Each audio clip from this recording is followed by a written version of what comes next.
Hello everyone.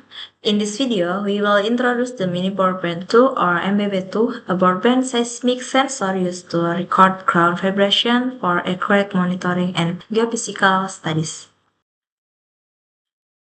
This slide, mini broadband function. The mini broadband is a velocity-based seismic sensor used to record ground vibration. It produces high sensitivity electrical output, allowing it to detect both low and high dynamic earthquakes. The sensor measures ground motion in three directions: vertical, north-south, and east-west, providing accurate information about seismic wave propagation. With a wide frequency range, the mini broadband can record both slow, long-period signal and high-frequency vibration. Its low-noise performance ensures clear and reliable seismic data, making it suitable for seismic monitoring and geophysical studies. This slide explains working principle of mini broadband. The mini broadband works by detecting ground vibration caused by seismic activity.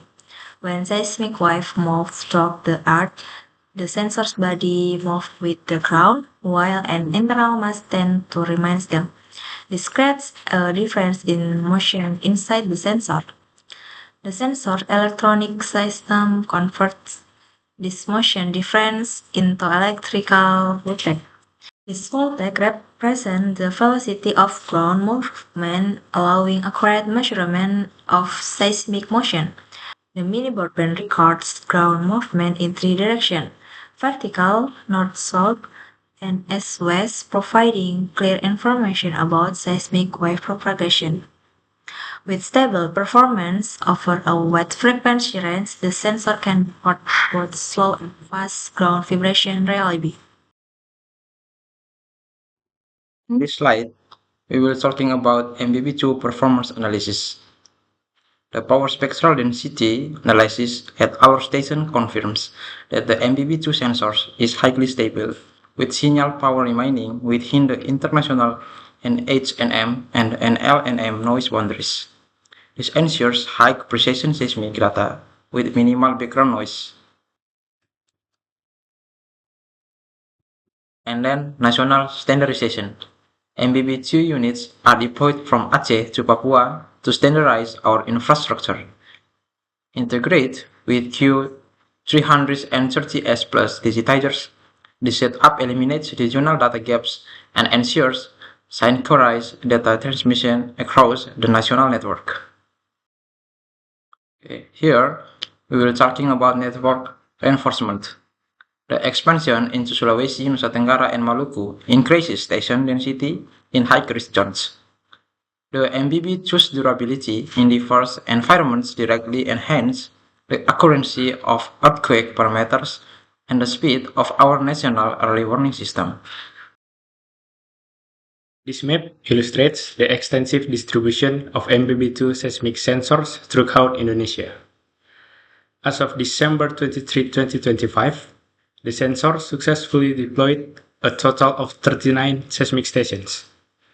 You can see the yellow markers spread across the entire archipelago, from the northern tip of Sumatra down to Java, and stretching all the way east to Papua. This wide spatial coverage is critical for capturing seismic events from various tectonic zones effectively. And next, we're going to show you the flowchart. This flowchart shows how seismic data is acquired using the MBB-2 seismometer with support from Willard and Pika software. The process begins when ground motion is detected as an input signal by the MBB-2. The signal is sent to the host box and converted into digital data by digitizer. Willard is used to monitor and configure the system, while Pika records and manages the seismic data until it becomes output data for analysis. And next, the graphical user interface. Willard and Pecos are software tools used to operate the MBB-2 seismometer. Willard is used for configuration, monitoring, and calibration to ensure the sensor works properly.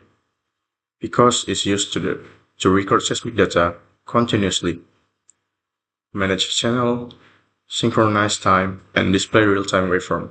Together, they support stable and reliable seismic data acquisition. Next, what's inside the MBB-2? According to the MBB-2 user manual, the MBB-2 is a self-contained triaxial seismometer with no user surface parts. The sensor must not be opened or modified, as all operations are performed externally using software. Opening the sensor is unnecessary and will void the instrument warranty. Then I would like to explain how the sensor operates. Once the cable is connected, the sensor turns on automatically. At startup, it runs in a short period mode for about 1 minute, then switches to the 120-second broadband mode. Next is the settling and calibration process. If the sensor is moved while it is still poured on, the settling process can be accelerated. The sensor can operate within plus or minus 2.5 degrees, so proper installation is so important. Now, moving to the technical specification. The MBB-2 is a triaxial broadband seismometer with a sensitivity of 750 volts per meter per second. It covers a bandwidth from 120 seconds to 160 Hz. For the key features, this sensor doesn't require mesh lock or mesh centering, making the installation more simpler and easier. It also has a large operational teeth range and small, portable 120-second broadband design. The stainless steel housing comes with an IP68 rating and an oceanographic grade connector, allowing immersed operation up to 100-meter depth. And these are the references that we use for the presentation. That's all for me, and I will pass the presentation to the next speaker. This slide shows the members of our group who work on this project. The group consists of Dany, Suryo, Atmojo, Gamaliel, Gurusinga, Maghfira, Izzani, Maulani, Muhammad, Rizki, Oktavian, and Salomon, Rusdiyanto, Ramat.